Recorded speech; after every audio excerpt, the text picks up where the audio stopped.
to the Third Degree Masonic Podcast, where we are always on the level. We're your hosts. I'm Brother Samuel. I'm Brother Gabriel. And we're just a couple Masons trying to find our spot in this fraternity. Welcome back to the show, Craftsmen. We have a fun, awesome episode for you today. It's going to get a little serious. It's going to get a little deep, but we're also going to have some laughs along the way. But first, some words from Brother Gabriel. Hey, Craftsmen. Brother Gabriel here. We just want to take this opportunity to give thanks to Genoa Lodge number 433 for the official extension of their supporting and sponsoring of the podcast. Our lodge, our home lodge, has been gracious enough to support us the entire journey of this podcast, and we thank them for their continued support and their expression of brotherly love. And they put their money where their mouth is and paid our licensing fee for another year. Yes, they did. So thank you very much, Genoa Lodge number 433. And also, Craftsmen, if you would like to help out with the show, or you yourself would like to wear your own Third Degree Masonic podcast swag, you can find our t-shirts, hats, and hoodies at masongearshop.com. So check that on out. But Craftsmen, today we have a speaker that you have heard from before, but today we're going to see him in a different light and in a different role as teacher. It is interesting hearing him as a teacher and an educator form rather than a leadership form. And you know what? I'm all for it, because it was great talking to him the first time, but it's going to be I think it was even more fun talking about this topic because it's very near and dear to his heart. Craftsmen, today we are going to be continuing our talk on anti-Masonry, specifically how you, as a traveling man, can deal with anti-Masonry and how to handle it when you're out in the field, when you are out in the wild and somebody approaches you. We're going to talk different ways you can recognize it, ways you can see it, and whether you should engage or not engage. And today we are going to get the deep dive from probably one of the most respected Masons I know, at least to me, most worshipful Brother Carter, who was Grand Master for the state of Ohio in 2025? Yes. 2024 to 2025. So, Craftsmen, we're going to just jump straight into that interview because it's a little bit longer than usual. As always, anytime we talk with most worshipful Brother Carter, it is a good time, and we do not try to cap him in any way. The wisdom that flows from this man, I can't turn it off like a faucet. It is Brother Gabriel and I just kind of sit there and we're kind of in awe whenever we talk to this man, because every time he talks, my brain, you just want to absorb it. Yeah. So let's jump right into it, and we think you'll enjoy it as much as we have. And today, Craftsmen, we have a very special guest, a good friend of this show, and a very, very wise Mason, Brother Bill Carter. Welcome to the show, brother. My brother's good to see you again. You know, we were kind of reminiscing a little bit, knowing that we were getting together today. And hasn't even been a year since we talked, but it feels like a long time. So I'm glad we're getting the chance to connect again. Yes, as are we. That was probably one of my favorite episodes we did was last year with you, and I was so excited to get you back and kind of pick your brain. So thank you for coming back. I'm glad you had a good time the first time. Yeah, oh, very much, yeah. And it got our schedule good because it made 2 episodes out of it. It was good for 2 episodes. We were laughing because Gabe and I still talk about it. We were sitting here listening to you kind of talk, and we were just both like, wow, this is gold. You can't, the chemistry works out, and I'm like, this is exactly what I hoped for, Absolutely. Well, it was a good organic conversation, and I think all three of us enjoy engaging that way rather than, something very scripted or stilted or formulaic. Yeah, I thought it was just a really great back and forth with each other. And, we've got quite an interesting discussion queued up for today. So agreed. Tenure as Grand Master for the state of Ohio. It's been, about 5 months or so? Yeah, actually, I finished up on October 24th. Wow. So we're at about, about day 90, day 91 of my rehab. Of rehab. I was gonna ask you, what's a past grandmaster been up to since he's been freed? Yeah. Well, it's kind of funny. A lot of times we'll make a joke about it and say it's kind of like a light being turned off, because of course the brethren will elect a new grandmaster, and then that transition of leadership, which, I'm so happy to say just it went really great this year. And I'm very, very excited for our new grandmaster. He's doing the traveling. You get to see the pictures. And, as far as his focus, it's really wonderful to see that it really represents kind of that next level, right? We talked about being legendary last year.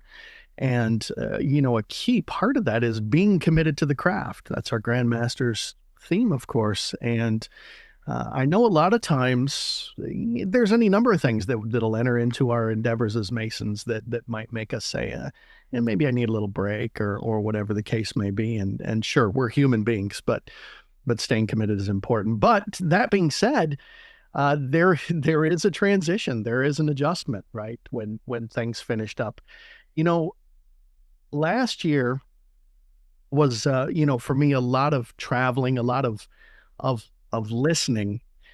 But what I witnessed that was really remarkable is this sense of renewal across Ohio Masonry. It really was amazing.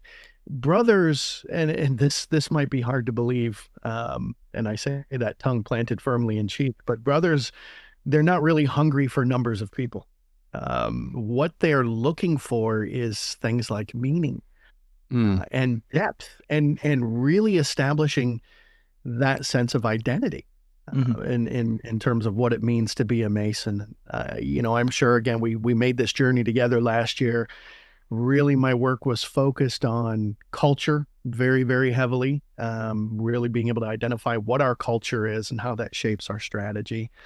We did a lot of work around education, but the big one for me was this concept of kindling the sacred flame, really focusing on that, not focusing on, what program are we going to push? It really was about the brother. And I got to tell you, last year really confirmed something that I have long believed, but needed sufficient evidence to back it up. And that is that Masonry actually is not dying. We are in a waking up stage. And that is super, super excited. The amount of creativity that I saw, even today. And this, I think, gets to the crux of your question. What are you doing now? Even today, I still get so much outreach from brothers, right? They want to talk. Maybe they want advice, or they saw this and they think, hey, Bill might be interested in this. I am so grateful for that, because it feels like we really established a connection. It's hard to connect with, 57,000 brothers, and I'm sure that I missed a lot of those brothers, but just a lot of that. So really enjoying that fact, and still working hard to hopefully bring inspiration and encouragement. There was a big change that happened right toward the end of my tenure as Grandmaster, where I was given the opportunity and voted unanimously to be an active 33rd, or the Scottish Rite. Congratulations. Thank you. So taking on that role as an active member of our Supreme Council. So I've kind of moved right into that. I've made a little bit of a joke, hey, the calendar's going to open back up. It's just as busy, just as wonderful. And I have to tell you, I'm very proud of our Scottish Rite Valleys, and I'm really proud to be a part of that Supreme Council. Just some amazing men on that Supreme Council as active 33rds, and getting to speak with our Sovereign Grand Commander more. Listen, they really want to build our Blue Lodges. Our Scottish Rite Valleys, that's what they're focused on, right? They're certainly Scottish Rite, but they really want to build our Blue Lodges. And I just had, I promise I'm going to wrap up with this. Oh, no, you're good. I just had the opportunity to be a part of the latest meeting. We hold quarterly meetings with all of the committees of the Supreme Council. And illustrious Walter Wheeler, our Sovereign Grand Commander, was on there, and he really painted a vision for us of the future that really is both creative and challenging. And it really is so deeply concerned with what the Scottish Rite can bring to the Blue Lodge. So I'm so excited for his vision. And our own deputy here in the state of Ohio, illustrious Brother Dick Feldman, he has such a massive commitment to carrying those things out. So it's been busy. The work continues. No rest for the wicked. That's right. That's right. So, but again, it really is about the brothers and just that continued connection and the opportunity to serve in a leadership role, just in a different way. It's really been great. So, and we as the brethren do thank you, Grandmaster, for your tenure and what you were able to accomplish in your year. Oh, thank you. I'd love to hear sometime what it kind of looked like from your perspective, the good and the bad. Well, sounds like another episode we can do sometime. Yeah, I would love that. Maybe I can ask you the question. Hey, I'm down for that. I will tell you this much. So you, because I had that hat for you, and I kind of was like, oh man, I haven't seen you all day because I knew you were busy, and I think I waved at you one time as you were running past going somewhere, and I found Right.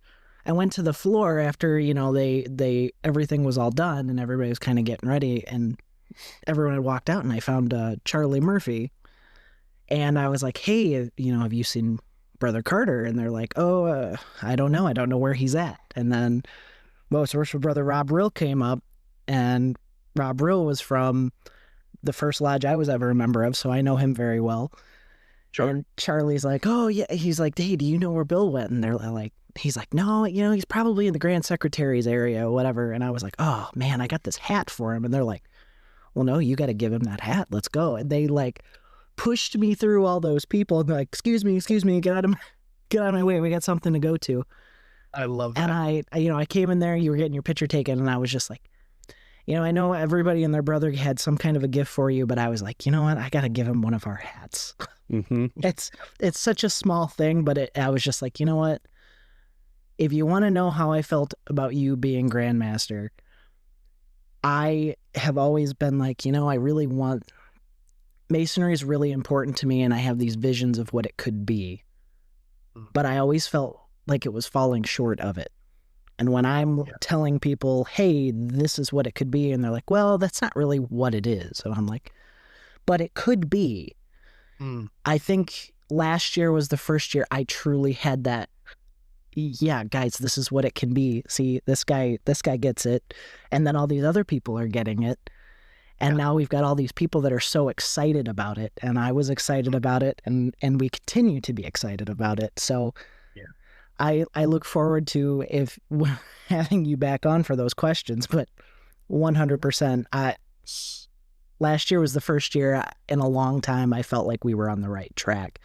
Not taking a dig at anybody, but it's the first year for me, I personally. So hearing your thoughts like that, though, I think is a good segue into the topic of our episode. Oh, yeah. Because we all have such strong, positive feelings about Masonry. And our topic today is about people who want to confront us with negativity about Masonry.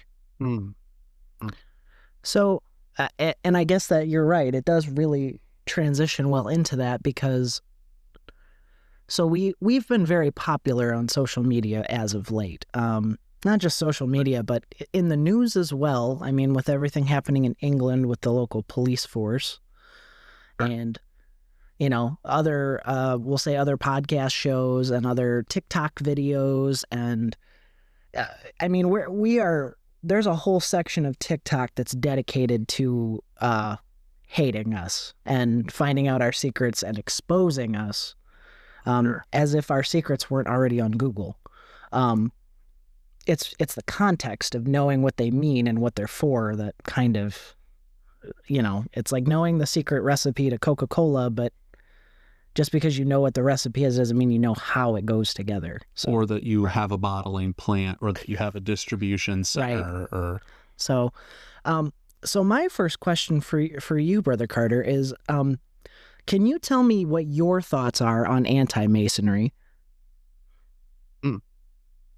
Yeah, so I love what you said there just now about what we're seeing on social media, and I think this conversation necessarily is going to have to hover around that a lot. Mm-hmm. It certainly, the face of it has changed, but really, anti-Masonry is it's not new, right? This is not something that has come along recently. This really has existed certainly as long as the Grand Lodge structured Masonry has existed, right? We've got documents back in the 1700s, right after the formation of the premier Grand Lodge, that is anti-Masonic.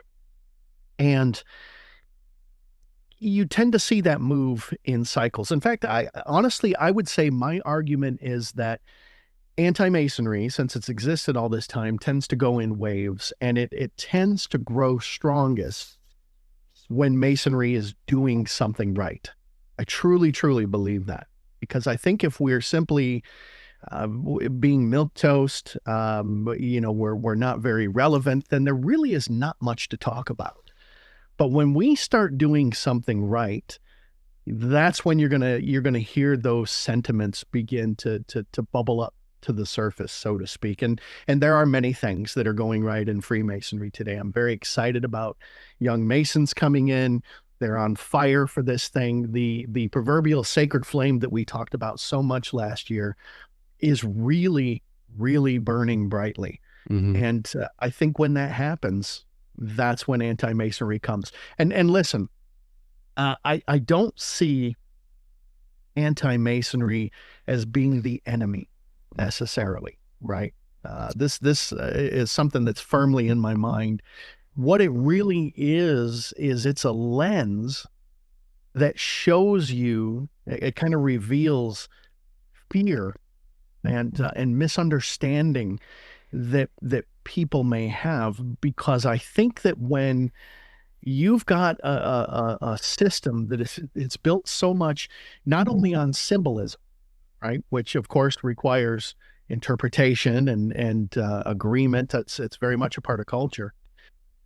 But when there is silence paired with transformation, we're gonna have to dig into that, right? But when you pair silence with transformation, people get really nervous about that. They get super nervous about that. So I think that that's really kind of the essence of where my mind goes when we talk about anti-Masonry and sort of the genesis of it.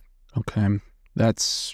I really like that. That's some apt thoughts to have on the situation. But one of the things I wanted to ask you, because we already touched on it earlier when we had talked about how a lot of this conversation will revolve around social media and things of that nature, and that anti-Masonry having a historical precedence.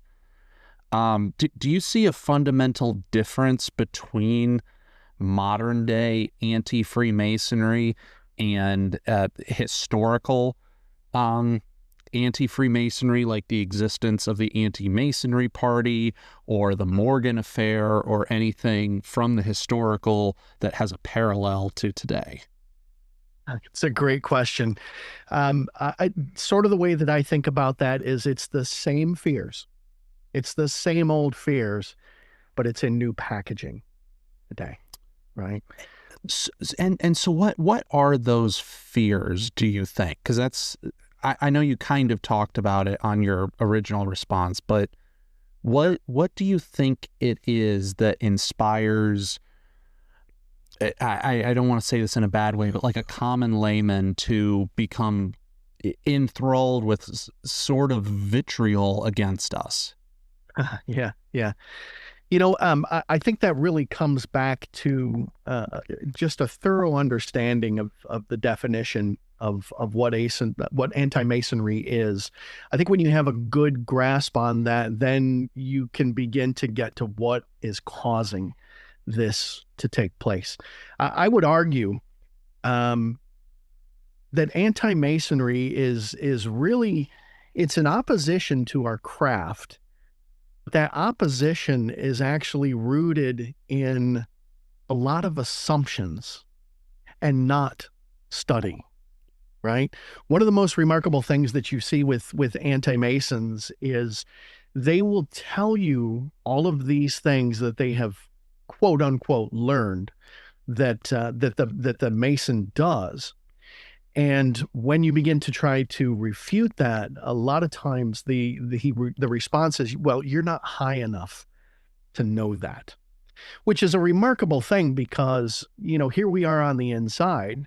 They're going to claim we're not high enough, but somehow somebody outside of the fraternity knows more. And there's any number of reasons that they give. But the point is, it's a programmed reaction rather than an investigative reaction. I think you both probably remember, I think it was about 2 years ago, where we had a rash of anti-Masonic packages being dropped off of our lot. We talked about that recently in one of our episodes. Yeah, absolutely. Absolutely. And everything was photocopied. It was identical. The handwriting was identical. And, on further investigation, we saw that this same exact packet had been utilized years before, and it was literally going throughout the United States. Now, I certainly have never figured out who it is that was behind it. There had to be some financing just to go to, FedEx and make copies and prepare these envelopes, if nothing else. But the point is, a lot of this is programmed reaction rather than being something that's investigative. It really thrives on this sense of literalism versus an inability to grasp what symbolism and allegory is. So let me answer your question very directly, and this is not going to sit well with a lot of people. I didn't expect a lot of things we're going to talk about will sit well, but I would argue that what really drives anti-Masonic sentiment is a deep-rooted discomfort with people doing inner work and moral self-examination without supervision.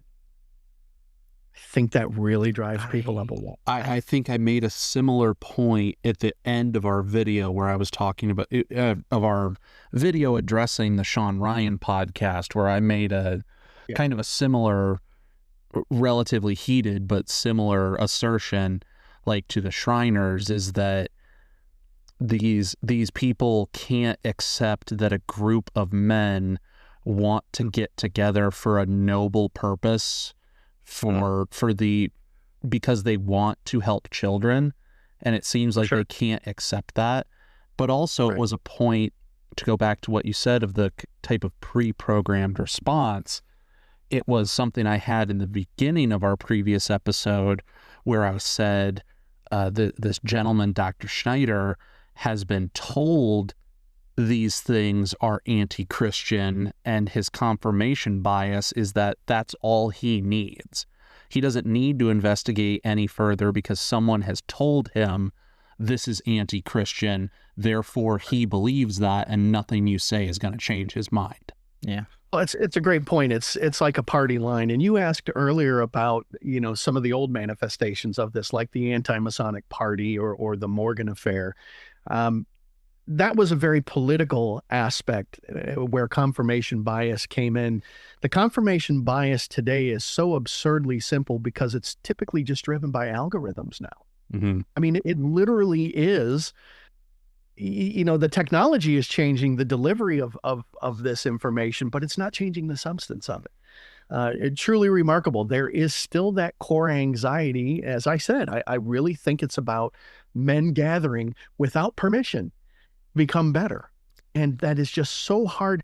Why would you spend the time doing that? And so I think that's where fear begins to play. That they think there's something nefarious there of why would you go after working all day to go to this fraternity that you say you care so much about, to take the time out of your day for something you're not being paid for something you're not seemingly getting a lot of benefit of. Yeah. Whereas from an outsider, you could very easily go, oh, there's something going on here. Right. Right. Well, there's an inherent built-in sense. I'm going to use a Latin phrase, but there's a built-in sense of cui bono, right? Who's benefiting from this? And, we could very easily say, well, I'm benefiting from this, right? I'm becoming hopefully a better version of myself. But that just can't be enough. I can't believe you're satisfied with that. There has to be some other form of gain. And therefore, because you're obscuring that from me, there must be something nefarious going on. Oh. Yeah, I think we just have to take into consideration that we're almost dealing with people that are in a different mental headspace, where they begin to take this, and especially you keep talking about that particular program.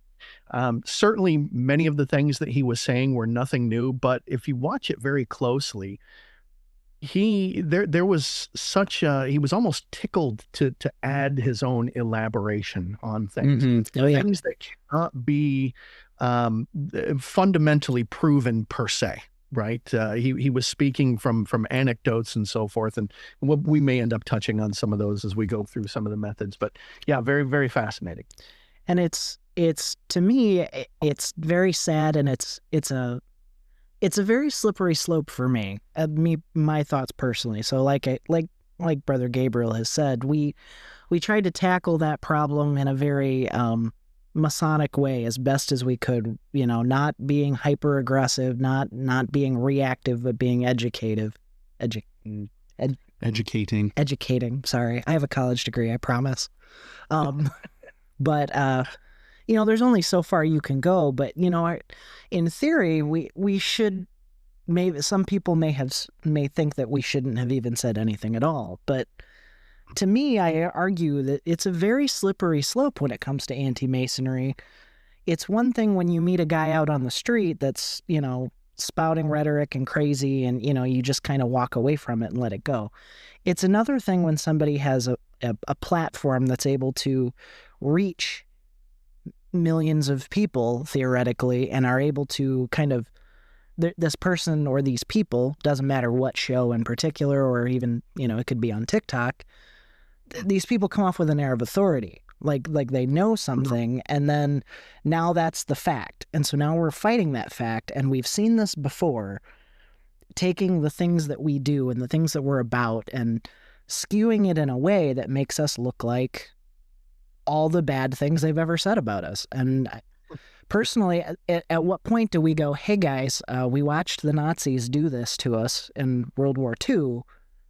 Where do we draw the line on protecting ourselves? We don't have to be aggressive here, but also maybe we shouldn't just, maybe we should learn from the past and put a defensive front out there a little bit. But it's a very timely point that you're making, especially here at the end of January, right? As we're recording this in 2026, that question's being asked on numerous fronts right now. So I think it is very interesting.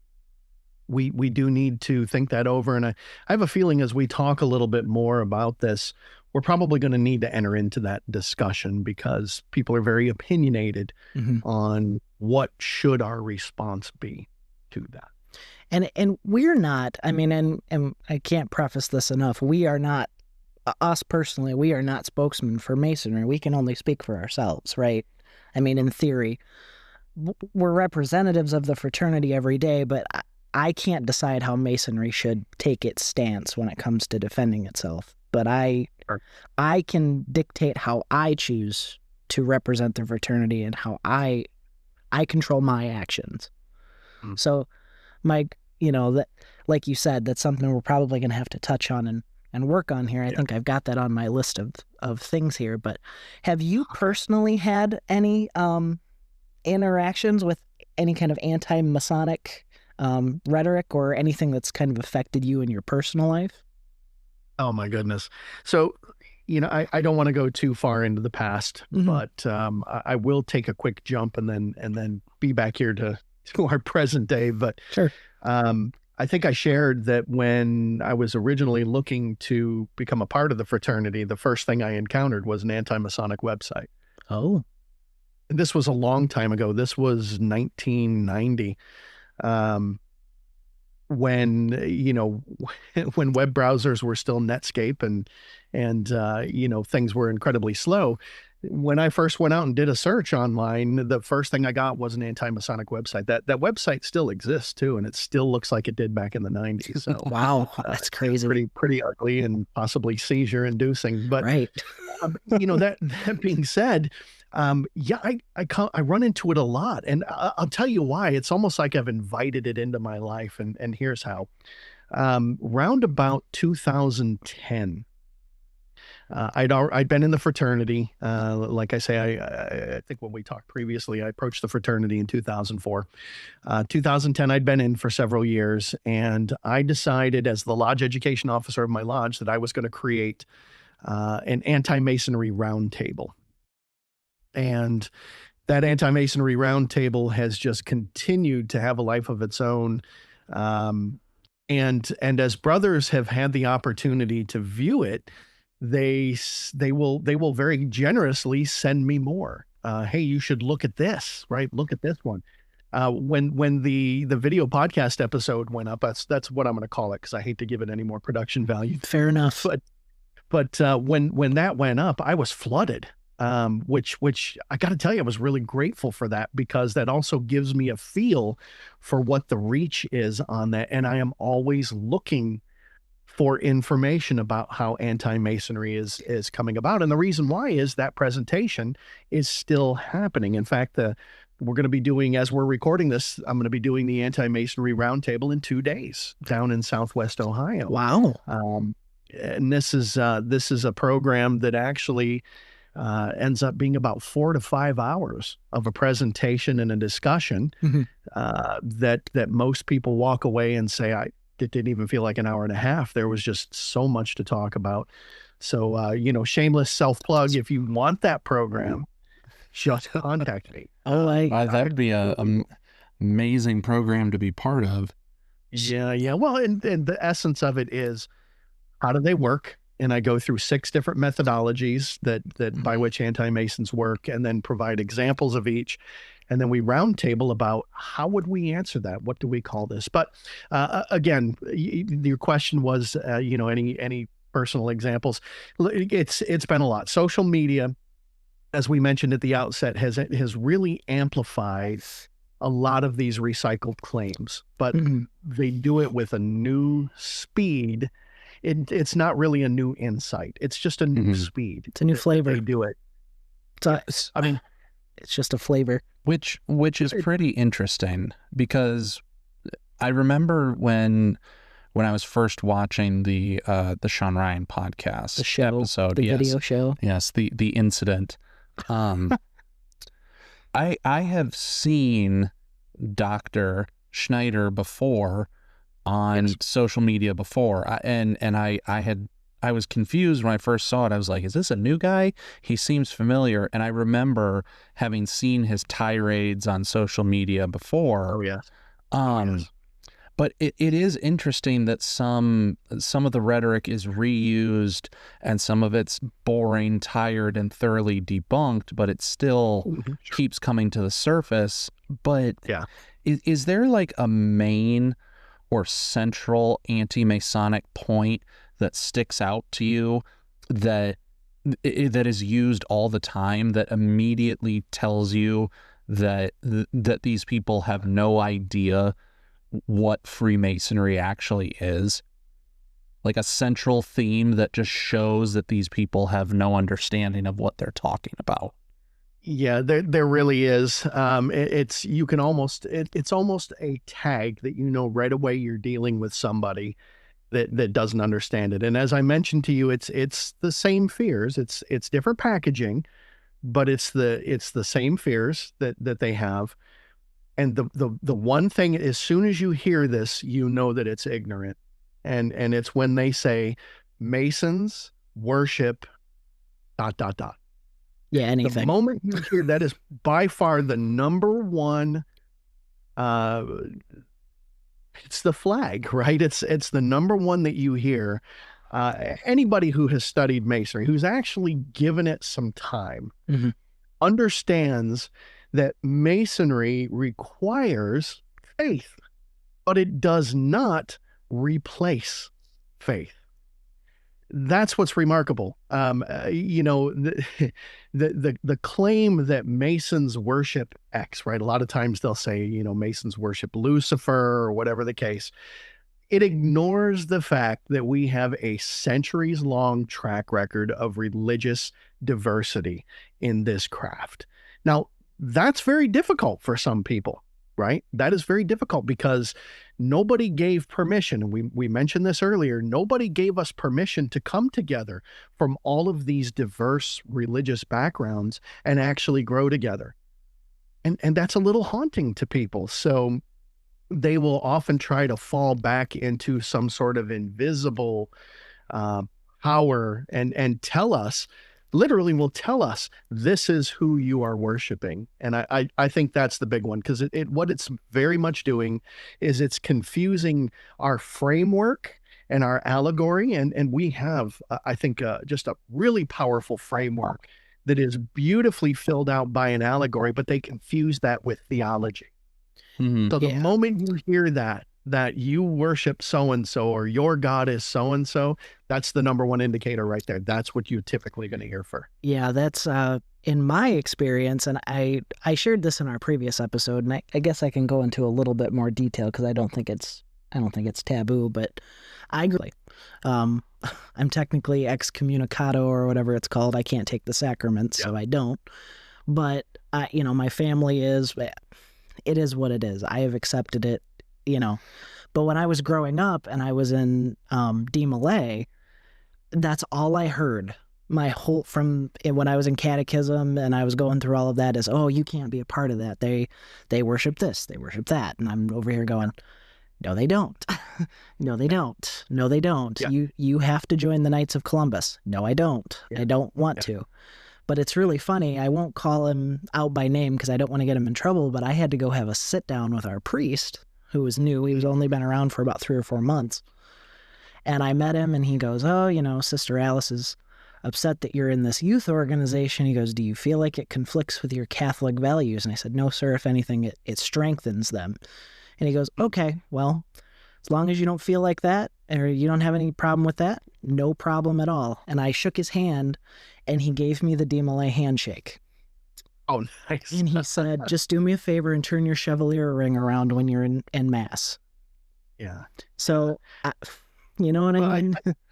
I think it bears saying this because there's confusion. And that particular episode that got so much airtime recently about anti-Masonry really muddled the fact of the matter. And the fact of the matter is this. You know, anybody with, you know, ChatGPT, you can't say search engine anymore, right? That's the old stuff. Right. It's anybody with a, you know. You date yourself if you say that. You can go out there and you can find that indeed, according to the authorities within the Catholic Church, Catholics will be, as you mentioned, you'll be refused the sacraments. You are not to be a Freemason. That is true. I will say that quite plainly. You can find that. But let us be abundantly clear. Freemasonry does not make a restriction on Catholics being members. We do not make a restriction. We ask, do you believe in a supreme being? Do you believe, you know, whether in the English language we call it God or whatever the case may be? That's it. That's the end of it. So there is no restriction. There is no, institutional animosity, which sounds like a little bit of a contradiction, any Catholicism, but it's, you know, that is just the reality of the matter. So I definitely understand where you're coming from. Now, listen, here's the thing. And you said something I think really interesting here. You said you shook his hand and he did something that indicated to you that he had some connection with D-Malay. Mm-hmm. Anti-Masons love stories like that. Sure. They love that because our modern culture has this weird habit of equating secrecy with guilt.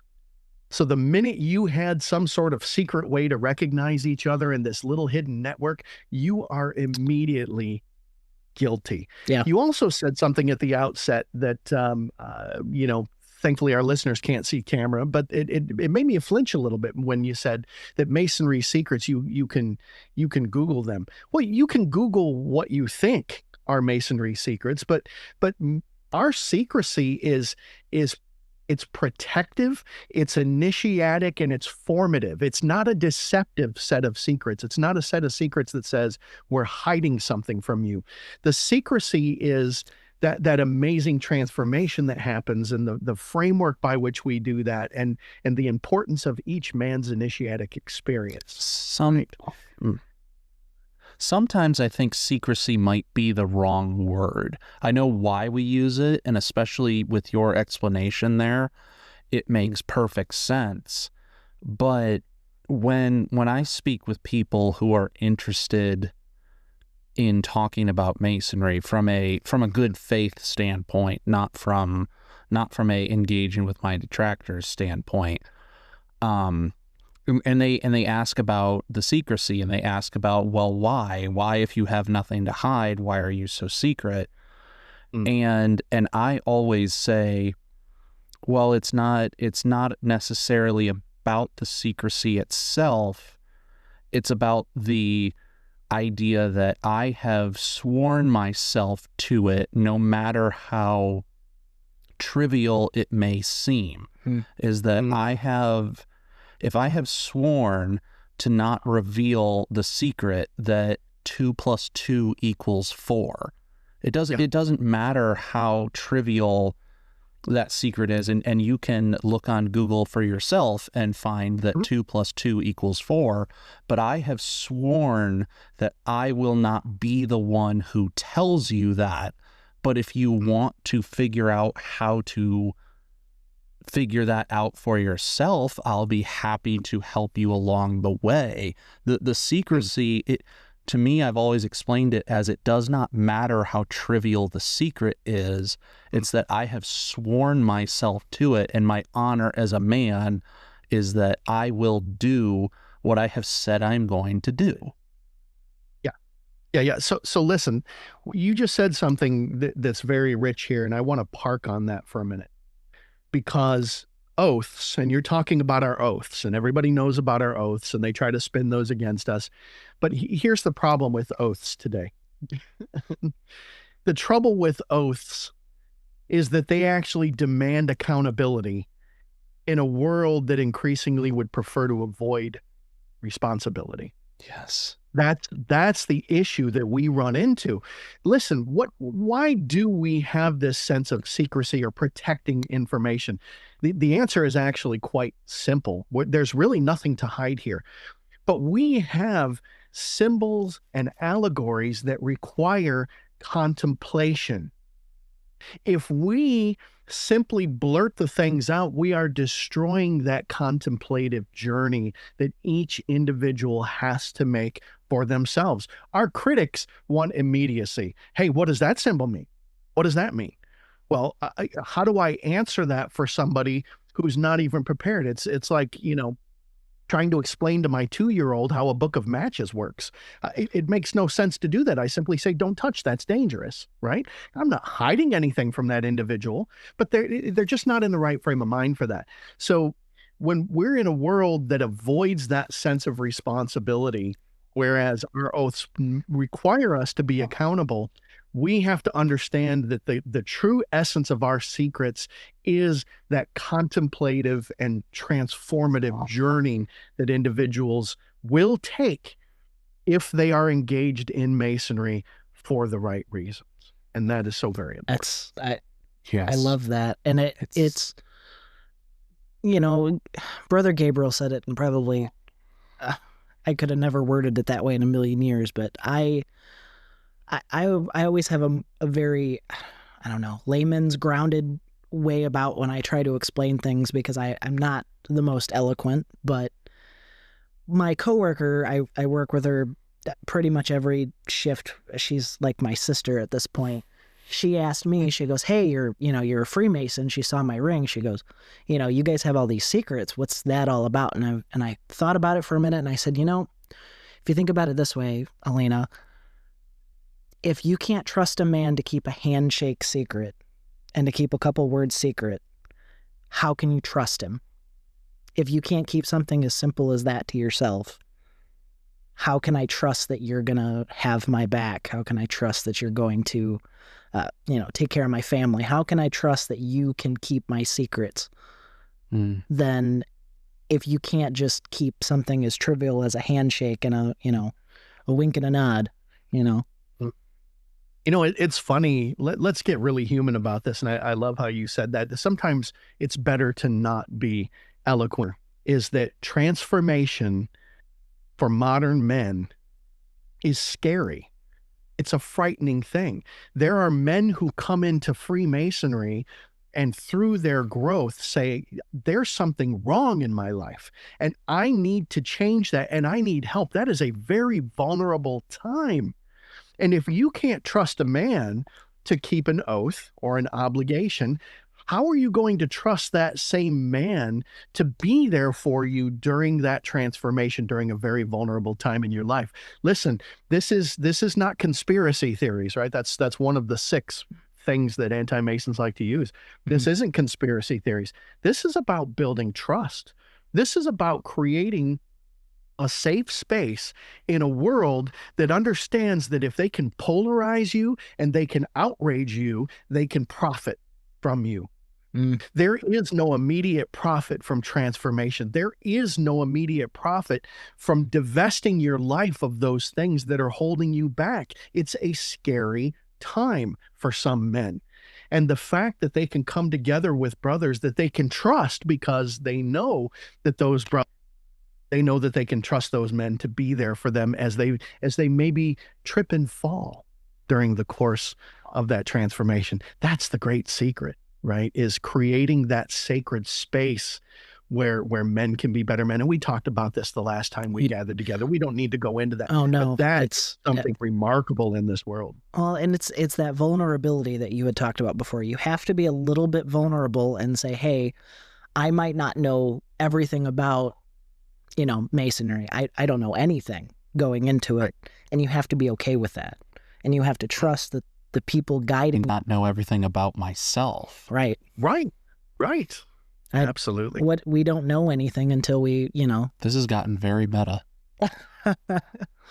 I love it. So, just to pivot here a little bit, we're talking about all these anti-Masonic claims. Sorry, I'm looking at my list here. When you were the Grand Master of Ohio, did any kind of anti-Masonry influence any of your issues or education initiatives? And did you ever encounter it as the Grand Master? My gosh. Yeah, so it did influence the work that I tried to do as Grand Master, but I will tell you it did not do it offensively. What it did is it really pushed me to double down on education, not arguments, right? Double down on education. Do you really understand what it means to form a culture and to create a strategy on top of that? Anti-Masonry convinces me that the truth, capital T truth, right? Not little t truth, actual capital T truth is best answered when we as Masons live the sacred flame boldly in our lives. We have to be willing to embrace this mystery of transformation. That's a must. And that drove the work that I tried to accomplish in the role that you, my brothers, gave to me to try to do, to embrace the mystery of that transformation. Look, I've always believed that light truly dispels darkness without confrontation. You just don't need to make confrontation when you are light in darkness. It simply dispels me into free filter and took an oath to serve my brothers. anti-Masonry was there in the background, but not in a defensive way, but in a way that told me that it's time to put a much heavier focus on that education and growth and transformation and the mysteries around that. That was very, very important. My deepest hope is that that came across, and that somehow that landed with some section of our brothers. I had one brother, he defined it as carpet bombing. You carpet bombed us with that, right? And I guess I don't have any regrets about that, because that isn't about me. That is about what we have inherited in this fraternity. And just as, I kind of said earlier when we were talking that, anti-Masonry tends to increase when we begin to have more of an effect in the world. The converse is true, certainly with me. I'm not necessarily going to own it on behalf of any of my brothers, but I got to tell you, just my own makeup and what I know within Freemasonry, the harder you come at me, the harder I'm going to come back. Freemasonry is truly a remarkable force in this world. And so, yeah, you pushed me hard from the very outset. You delayed my entry into this fraternity for 10 years. Of course, it shaped what work I tried to do as Grand Master. Well, and I love to hear that, because the best way I could explain it to somebody when, I'm talking to Brother Gabriel and Brother Ryan about why does this have you all riled up? I said, it's like taking a shot at my family. And, it's like somebody bringing up your older brothers and saying, they're trash and this and that. And you're just like, you can't help but be a little pissed off about it. And, but it's that bringing it back point for me, that combating it while at the same time not rolling around in the mud, it's, of course, it's so, it's just a lot it's a lot of thought to have when it feels so personal. But Grandmaster, I do have a question kind of specifically for you, and it kind of involves me and kind of involves a couple of topic points that I want to talk on. But you as a professional are in the technology sector and in the cybersecurity sector.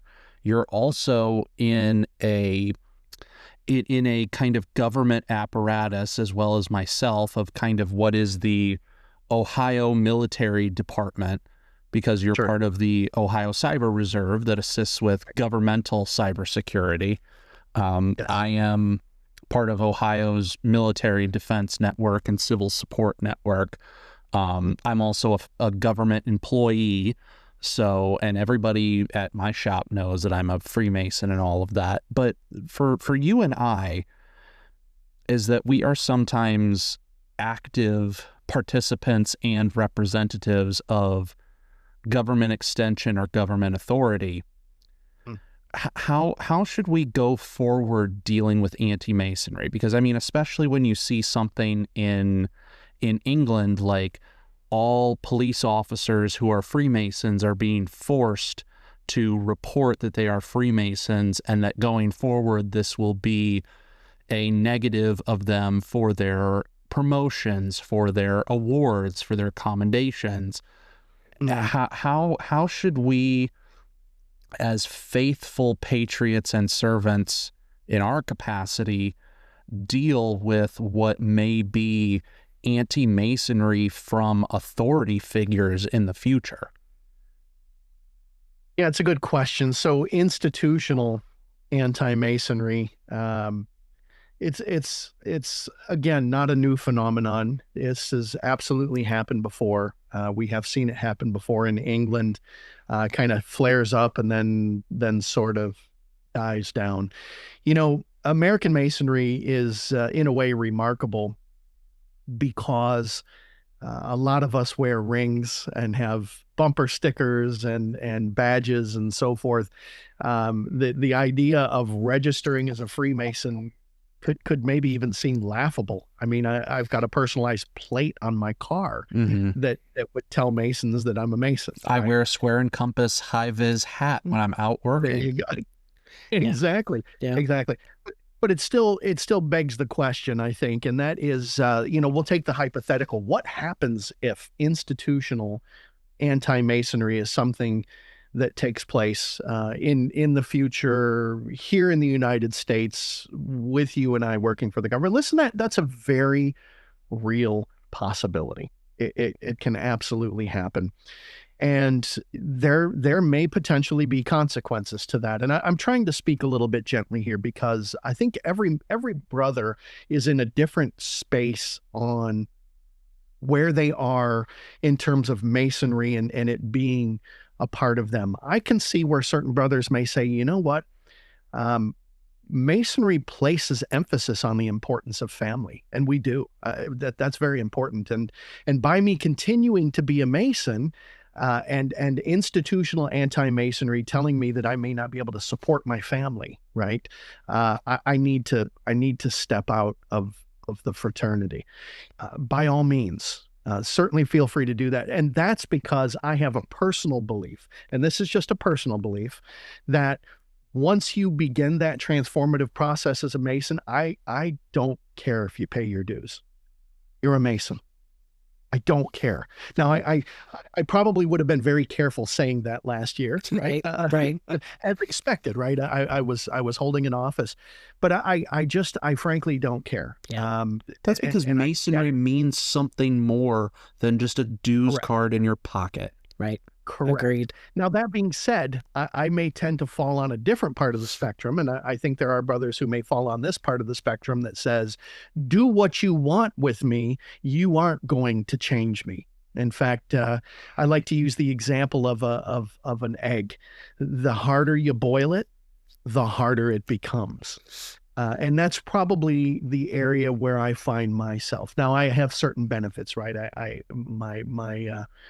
My child is an adult and certainly is able to fend for themselves and so forth. But I think we all fall to a different scale there. We do have to understand ultimately that upon a time, and in some places this is true today. Listen, I'm not going to get political about this, but we understand that as we're recording this podcast, there are some things happening in Iran right now, of a very significant moment in that country's history. I think it's no secret that there are many Masons who come from Iran. They are literally meeting in exile, in secret, because they recognize the importance of spending time with your brothers and growing in that transformation. Listen, if that's the world I need to go to, that's the world I need to go to. And if this world ever gets to a place where they're going to start sewing patches again on uniforms and marching us into our deaths, you can have the life, but you can't have the dues card. Now that's me.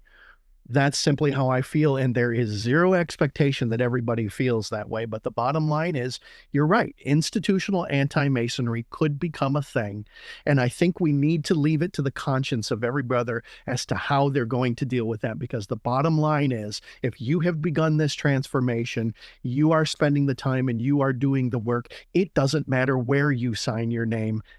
I got news for you, my friend. You are a Mason. It is what it is. It's amazing. You can have the life, you can't have the dues card. I like that. And it's amazing you say that, because our first episode that we ever did on this show was about World War II. And, I know that's a pretty common starting point for a lot of shows, but sure, it was really amazing because we tried to talk about, the bad and the good. And this was kind of one of the ones in the middle. But do you remember talking about that several Master Masons in a concentration camp, and it took them almost a year and a half. They were French and Polish Freemasons in a concentration camp together, and they still and it's so long ago, Gabe, like so long ago that we talked about this. That what would we do in this situation? And we both were kind of like, wow, you don't know until you know. Until you, until you have to deal with that. But I can't even imagine living in a world where that could happen. But it's just a scary thought. And I think you're right. I think everyone has to go with their conscience on that one. I know what I would do. And, Gabe and I talked about how, I think we'd rather die than not be Freemasons. or be proud of it, but it's just crazy. Well, there's a pragmatic side to it, right? And I want to recognize that there's a pragmatic side that says, geez, Louise, I mean, you've got a family to protect. I get that. Right. I really do. I tend to fall on the principle side that says, yeah, I'll do what you want me to do, but you're not going to change who I am. Right. That's just bottom line. And I'm not going to violate the sanctity of this, just no can do. I really like that though. You can have the life, but you can't have the dues card. Mm-hmm. I love that. I do like that. Now, I think on that note, we can maybe. I do have one more question though. Of course. So still talking about the anti-Masonry as a whole, trying to educate our listeners before we kind of give them some tips and tricks and hopefully some optimism.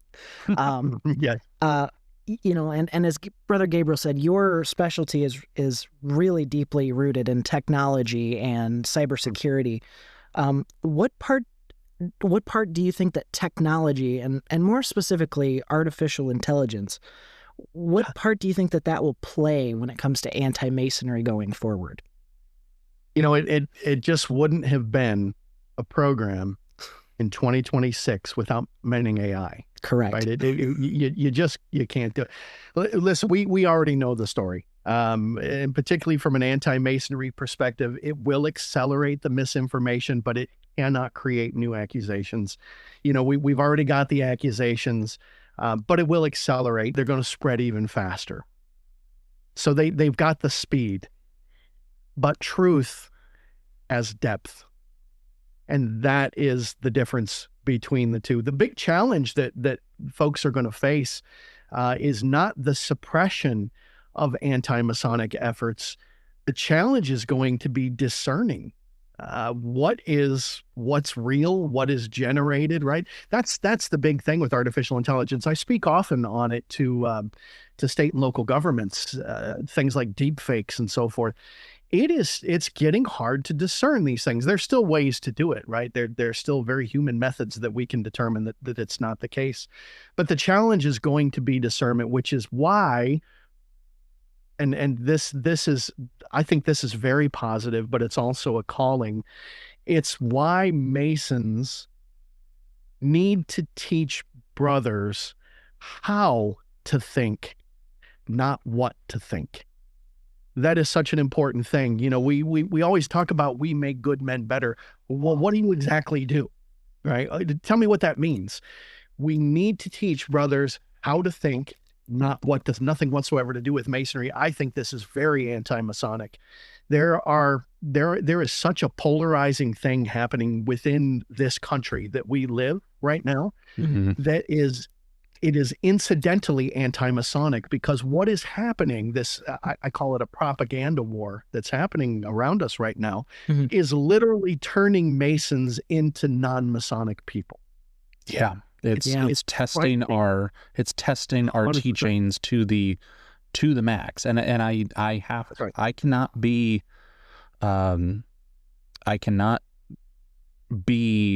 false to say that I have not at times felt the struggle to argue and have ill feeling to my brothers, that I have fallen victim to it as well. Well, and it's crazy. I don't know how deep either of you are when it comes to the TikTok world of TikTok Masonry, as I like to call them, rock star Masons.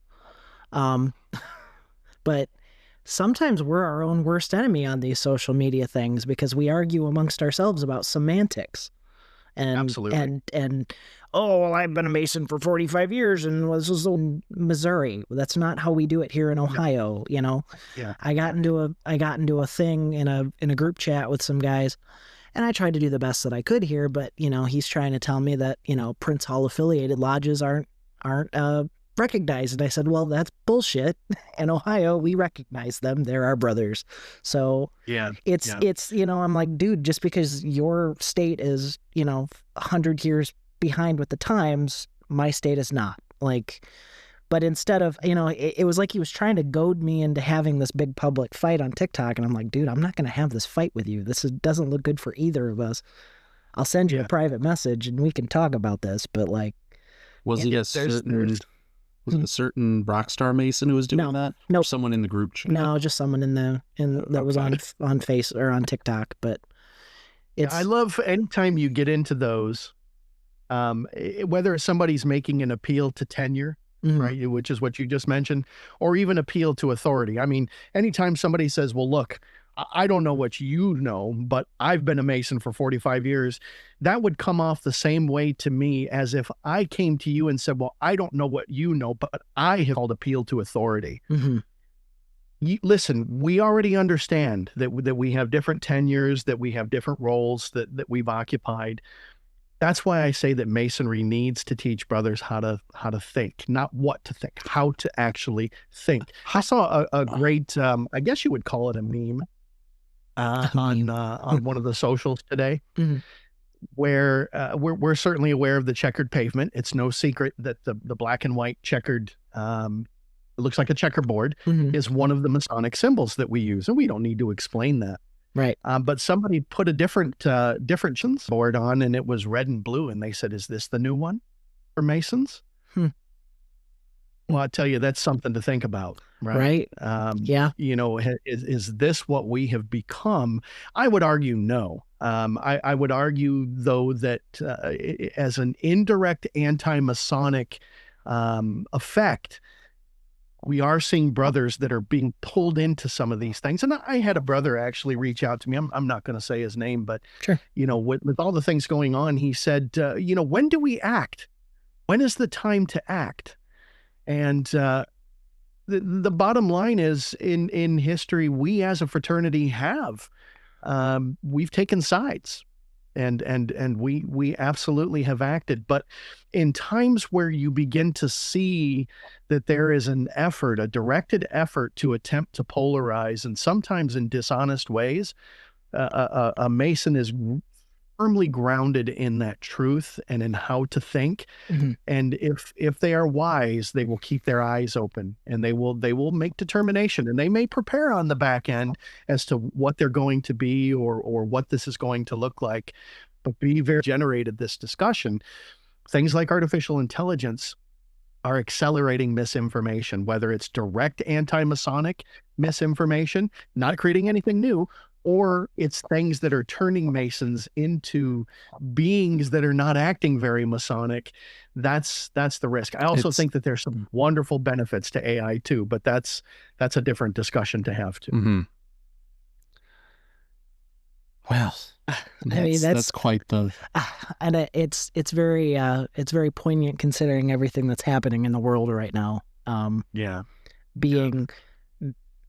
Being a Mason, and I think, not to go into too much detail, but it, like, having one of those situations come up, my future father-in-law asked me, he's like, "Oh, well, what do you think about this?" And my only answer to him was, "I'd like to see another camera angle." And that's kind of how I do, you know, I'm like, before I open my mouth about something, I like to have all the information. You know, I like to see how things are going to go. And an informed opinion. Yeah. I don't want to run my mouth about something, and then it turns out something is, I've done that. I did that my whole 20s. Do you believe it's easy? So do you believe that anti-Masonry will ever actually disappear, or is it something, do you think, that we're always as a fraternity going to have to do?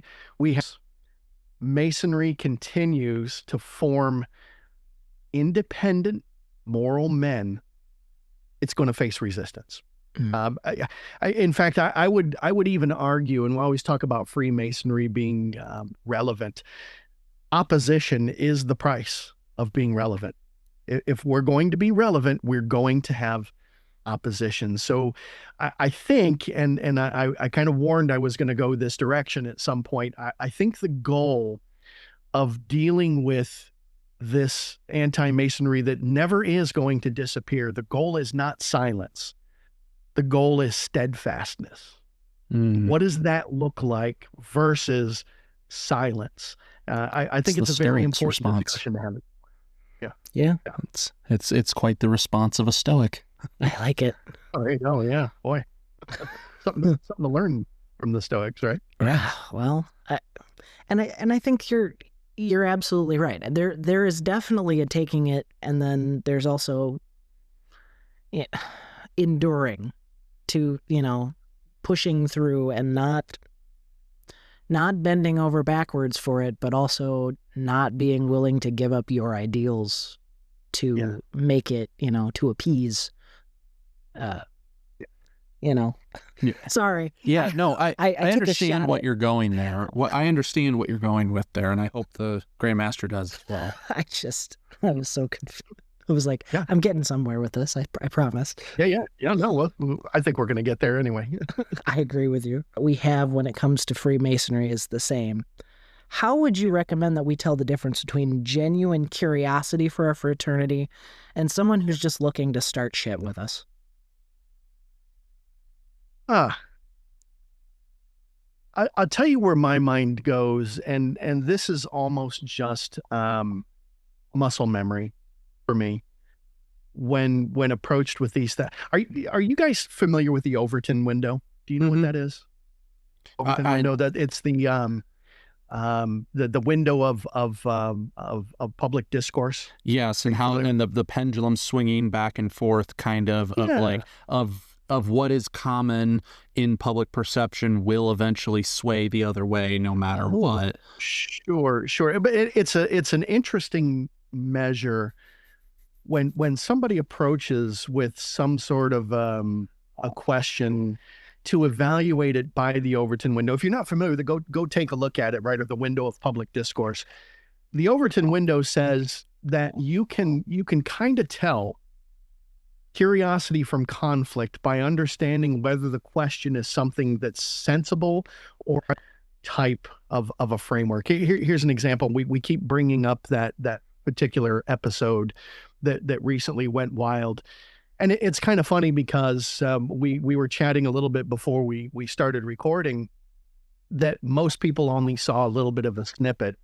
But if you watch the entire dialogue that happened wherein Freemasonry was roundly attacked by a guy who happens to hold a PhD and makes no bones about his bias. Let's at least give him that credit. We know where he's coming from. Mm-hmm. He made some claims that, for example, and I just found these claims so preposterous that it was almost laughable and utterly destructive of his credibility, basically saying that, he had talked to multiple families who might have an autistic child or an LGBTQ child or somebody that's gender transitioning, and you can guarantee, and I always found it, that there was a Freemason somewhere in the family line. Oh God. I mean, what an absolutely ridiculous, unconscionable thing to say.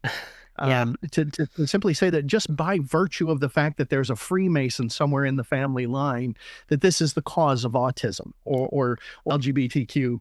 It's ridiculous. And, you hear it, and it's kind of funny because this is how it sort of played out with me. I started hearing that, and I literally had to scrub it back to hear it again. Did he really just say what I think he did? Is that what he said? Only to come and find later that in his theology or his sense of, I don't know what you would call it, but talking about teddy bears having demons in them and coming to life and turning their I mean, at some point you've got to take this stuff into context in the Overton window, because that right there, you're looking at this very radical way of thinking. Now that's all very scholastic, and some people are like, I am not going out to look up the Overton window. I've got better things to do. So let's simplify that a little bit. Curiosity will ask you questions. Conflict is actually going to demand conclusions from you. That's a really simple way to look at it. Are they demanding a conclusion from you? Are they listening, or are they interrupting? Right? Very, very simple way to measure that, because curiosity is really open to being changed. Somebody, I forget which of the two of you was talking earlier about people asking questions in good faith, but they reject bad faith questions, and there are bad faith questions that come out. So I think that's how you can distinguish the two. Is it are they asking questions, or are they demanding conclusions? Mm-hmm. That's essentially the Overton window, and based upon how outrageous these things are, that can tell you a lot about where they are, because there is some that could say the only way you argue with somebody that's radically outside the Overton window is to respond radically outside the Overton window, and now they've dragged you right down into the pit. Well, that's definitely how to respond and how to determine who is and is not a good faith actor. Well, and when it comes to discussions of our fraternity. Well, and it's interesting because having watched that same segments that you've talked about, I came to some of the same conclusions when it came to, how do you say those kinds of absolutely audacious, I couldn't believe somebody decided that he was going to open his mouth and voice that opinion when there's scientific fact on its own. Like, it still makes me mad to this day, mostly just because I'm like, wow, that's how you make those kinds of claims, and you kind of wonder what these people are thinking. So no, I think you're 100% like spot on. I couldn't have. Right. Well, the interesting thing is it's remarkably sensational. Mm-hmm. It's remarkably polarizing, and that sells. Lest we forget, a lot of content is created for the purpose of generating revenue. Let's just be really transparent about that. We have to understand that. It is what it is. Right. But I think the key is from a response perspective, right? How should we respond to this stuff? The bottom line is we have to have dignity. Yeah. So, I mean, the question comes around to how Masons should respond to this on a day-to-day basis, honestly, if they run into it. And, it's kind of funny, too. A little story is I've done these anti-Masonic roundtables. There are brothers who have said, I didn't even realize this stuff was going on until I came to the roundtable and became aware of the different methods that are used. And now they see it. They see it in the news, and they see some of the things going on. But I think ultimately responding with a little bit of dignity and some restraint. Arguing Masonry is probably never going to convince. I think living it certainly does convince. But here's the downs we'll agree with, because one of the common responses, and actually I posted something on social media after this episode that was shown, and kind of said, look, if this host of this broadcast wants to get the real story, here I am. Right. Mm-hmm. And it was kind of fun because there were brothers who were tagging me in his feed saying, hey, this is the guy you got to talk to. Talk to this guy next. And it kind of fun, right? I got a lot of giggles out of that, because I'm thinking that this host is probably going, who is this guy, right? We tagged him. We tagged his show in our last episode, and we were pretty, I don't know, I think we were pretty gracious to him. I mean, we tried to be nice, but I mean, our viewership on that episode alone almost tripled. I mean, it's... Oh, yeah. No, of course.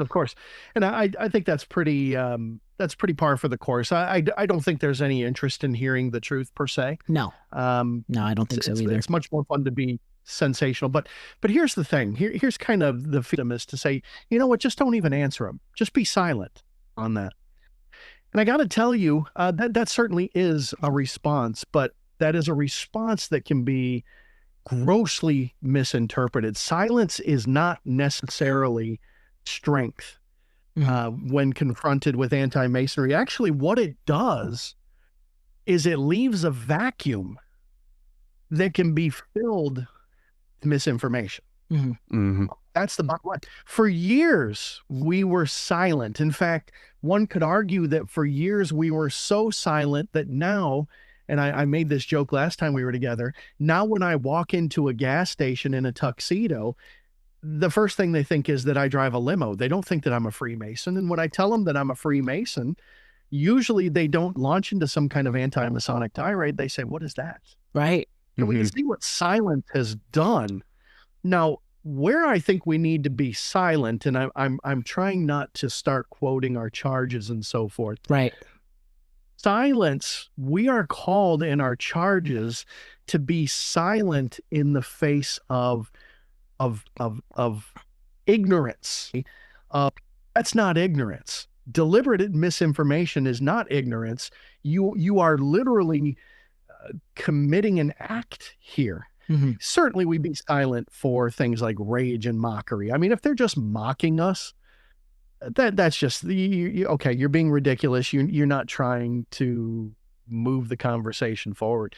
But I think it's different when people are, through ignorance, ridiculing the institution.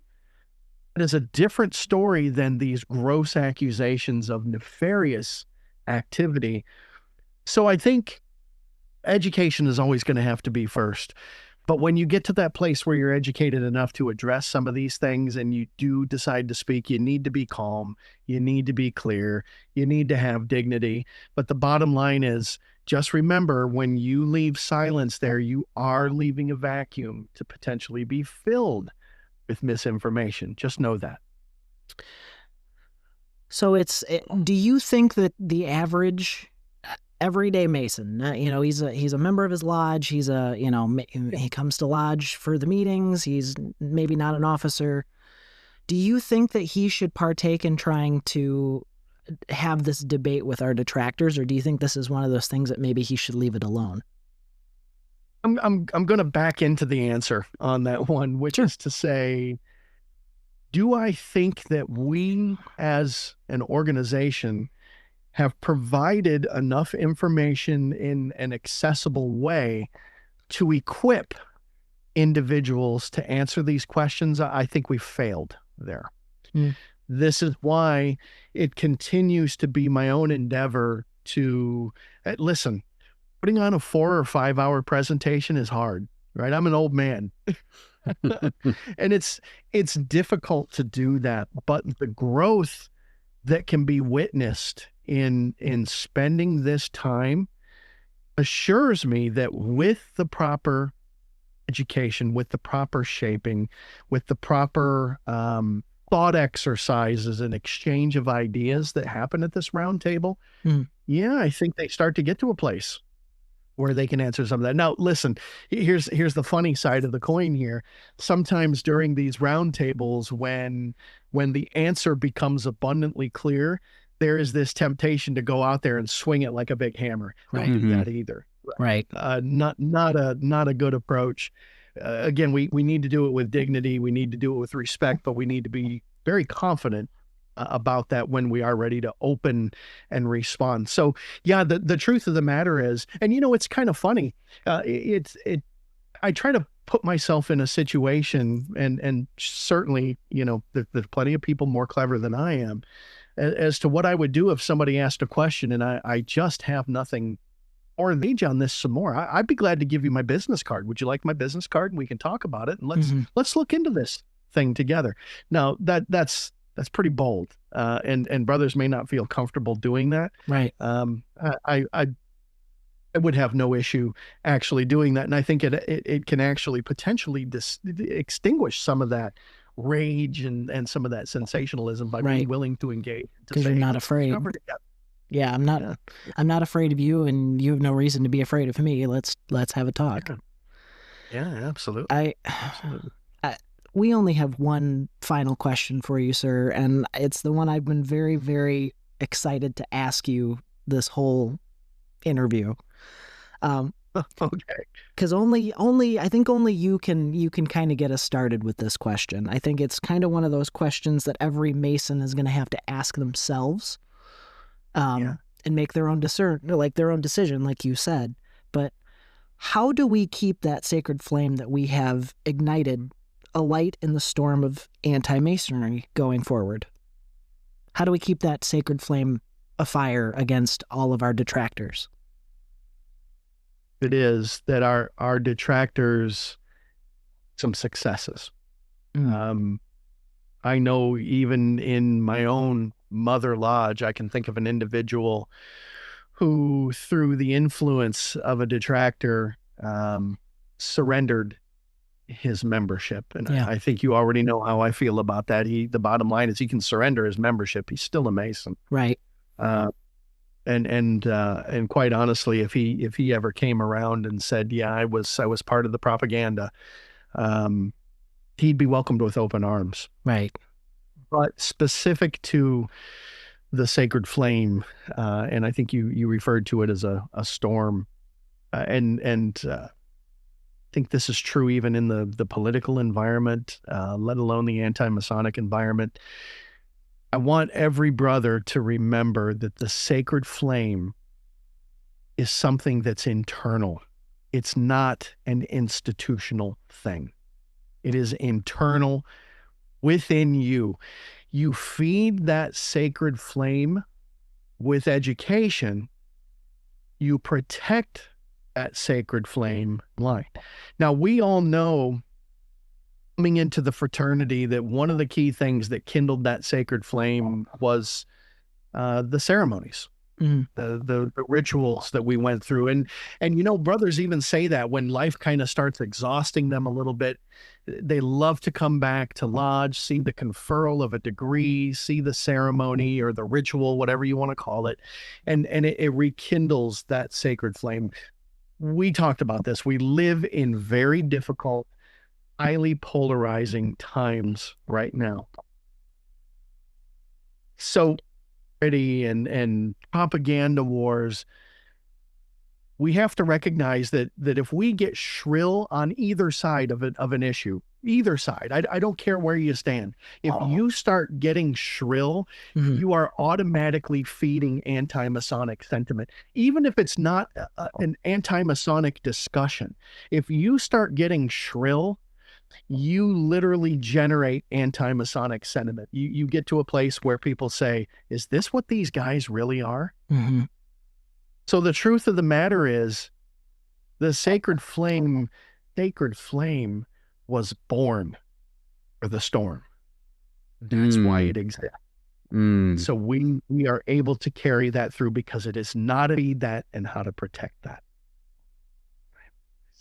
Well, Grandmaster, that is very poignant for our discussion, and I love how you put that because it definitely goes back to your stance there and your belief as to how Masons are, what your opinion, how you relate to this is that the feeding of the internal sacred flame is paramount, and that's just the way to weather this storm, as you said. And I think that's the key takeaway that the brothers need to have.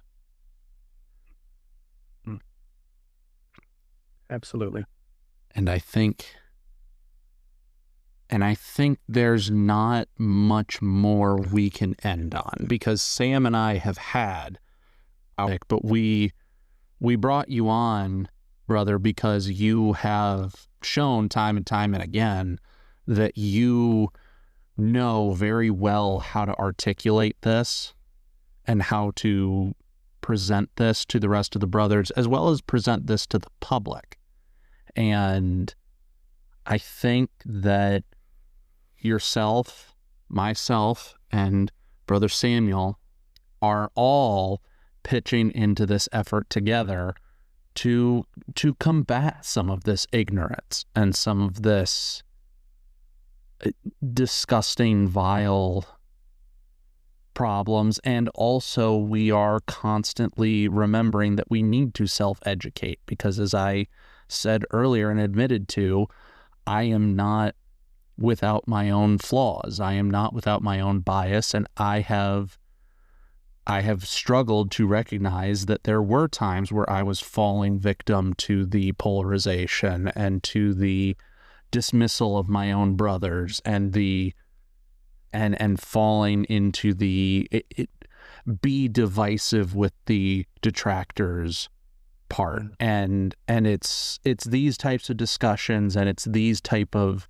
intellectual pursuits that really remind us what to what to care about, what to think about, how to have a good frame of reference. Because we talk about, my therapist and I always talk about living for the moment and being in the moment and not letting things stress you out too much. But there are times where we do need to look at the big picture. And I do think that this is one of those where we need to of the future of Freemasonry and the bright future that Freemasonry has, rather than the shrieks and the cries of the detractors in the modern day. Yeah. Yeah, it's true. I guess just kind of in the way of sort of how to encapsulate this into a final thought on anti-Masonry. And this is the good news. The bottom line is that anti-Masonry cannot extinguish something that it doesn't understand. The reason that Masonry endures, the reason that the sacred flame endures, is because it works on the human soul and has nothing to do with public opinion. We don't need to worry ourselves about defending the sacred flame. The sacred flame is not something that's defended. It's something that you tend. And when Masonry is lived in an authentic way, it does not need permission to shine. I think that's the important thing to remember. I think that's no one speaks after the Grand Master. So. Brother, we just want to say thank you so much for letting us pick your brain on this topic. I know it's one that's very near and dear to your heart. Thank you for once again contributing to this show. And as always, I know you have a very busy schedule ahead of you. Just know that at any time you are more than welcome back. We would love to hear any other topics that you have that you might want to discuss. The floor is always yours. Yeah, always enjoy the time together. And again, if you don't mind the shameless plug that I do not profit from, but I do get a lot of joy from, and that is the opportunity to hold the Anti-Masonic Roundtable. Again, the only thing we need to do is let's get it on the calendar, and we need a place to do it. And I will absolutely be there. I think it's so important to help educate our brothers and let this conversation continue, because Freemasonry is waking up in such a powerful way, and this is part and parcel of that. Absolutely. Absolutely, brother. Well, thank you so much, and thank you, Craftsman, for joining us tonight with Brother Bill Carter.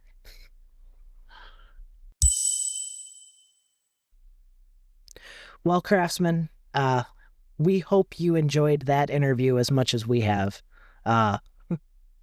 Most Worshipful Brother Carter is a great spout of wisdom for this fraternity. I could listen to him talk for hours. He is quite the speaker. Well, he just makes you feel passionate about whatever you're talking about. It doesn't matter whether you're talking about Waffle House or you're talking about anti-Masonry. Well, I'll tell you, though, it is nice to kind of have reassurance now, though, too. Yeah. Kind of post lecture with Most Worshipful Brother Carter, it does kind of settle me better a little more now. And I think that it's that we have tools going forward, we have right mindsets going forward, and we know what to do going forward. And I think that's the most important, is that the fraternity has always been around. And it always will be around. Yeah. And we know that we just deal with this as it comes. Yeah, and it was also nice to see that this recent wave of anti-Freemasonry that we're seeing in social media and podcasts and television shows and TikTok, it has all been done before. Mm-hmm. It's kind of like that joke on TikTok right now. The story you're about to see has been performed many times. A lot. Yes. Like, nothing's different. It's all the same. It's the same rhetoric. It's the same bullshit. And we know it's bullshit. And, how do we deal with that going forward in a case-by-case basis? And I think that was laid out really well. I feel better handling that situation. Part of me even feels a little ashamed that I was so upset about. No, I don't. Because it's still... Because number one, each situation is different and you do have to handle it differently. And I don't think being proud of Masonry and having someone insult something that you're so proud of and that is so integral to you, I don't think that willing to stand your ground in your support of it is a bad thing. No, I don't think so either. I think my initial knee-jerk reaction to it, though, I think I don't take back anything I said. I just, we moved on. It's funny now that we are several weeks past that episode coming out, and now there's more stuff, right? Yes. There's other shows that are talking about it now. It's like the knee-jerk reaction of them. They got views from it, and now they're continuing to it. And it's like, yeah, you're just doing this for views at this point. You don't believe this. So my anger is just giving you what you want. So yeah, and maybe I could have been a little more restrained. I did fly off the handle a little bit at some of it, but you know what? I think we got our message across, and I think we did it in that educative way. And I think after this talk with Most Worshipful Brother Carter, I think we've really helped ourselves learn some things about anti-Masonry. And I think we've definitely helped the craftsmen. Oh, absolutely. So absolutely. I look forward to, I think we're just about done with our question for this series of what is a traveling man and how to be a traveling man. I think if you're ready, I think I'm ready to have our keynote speaker on. Well, and I think so too, but a very interesting point to kind of tie all of this together is it is interesting kind of dealing with anti-Masonry being something that ties into what does it mean to be a traveling man, because I think that's something we very rarely actually think about. Well, because when we think about traveling, we think about traveling to other lodges, we think about going to other brotherhood nights. We don't necessarily have it in our minds of a traveling man is also someone traveling out into the community as a Mason in a non-Masonic space. Right. And having to still take your teachings with you. Yeah. And that's as much of a traveling man as it is going to another lodge's inspection. I agree. And that's kind of why I wanted to bring it up, and why, it's kind of one of those things of traveling out and about. You will, if you wear your square and compass and you wear your hat and you have your car emblem, someone inevitably is going to say something anti-Masonic to you. Mm-hmm. And you have to know how to deal with it. And you kind of really need to decide ahead of time. What are you going to say? What are you going to do? Are you going to let it go?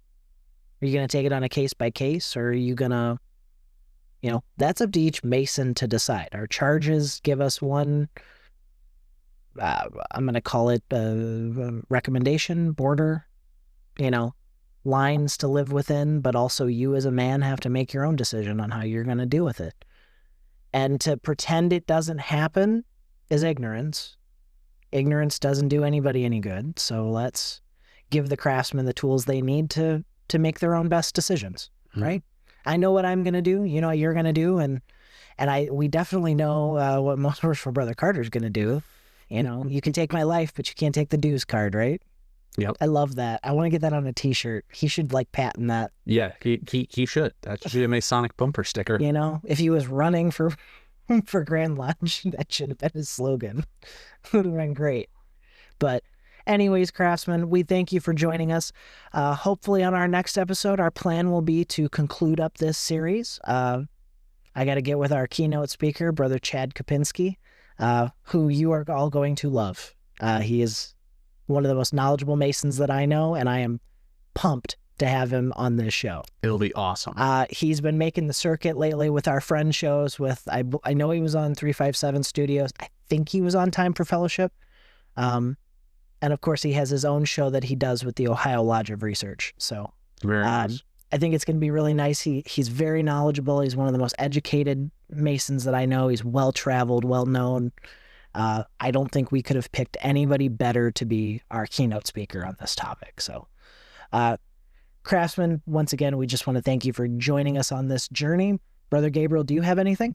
Nope, I think I'm good, Brother Samuel. Sounds good, craftsmen. Well, once again, if you could find it within the length of your cable tow, craftsmen, please give us a share, give us a like. Tell your Masonic brothers about us if they're into Masonic podcasts, or even if they're not. we're only going to grow bigger and help share our message with the help of you guys. And if we're doing a good job, let us know. Leave us a review. Look forward to in the near future, you'll probably be seeing us showcased on some other Masonic podcasts. We'll be making the rounds. We're making the rounds too. We're getting to know some new guys.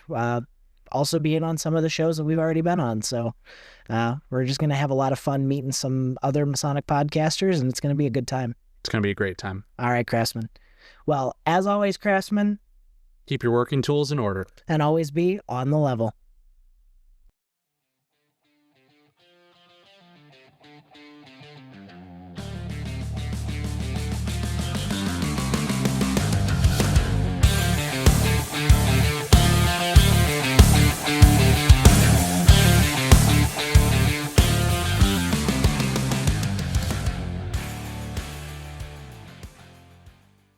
The views and opinions expressed on this podcast do not reflect those of the Grand Lodge of Ohio, its officers, or any of its jurisdictions. They only reflect those of the hosts or guests.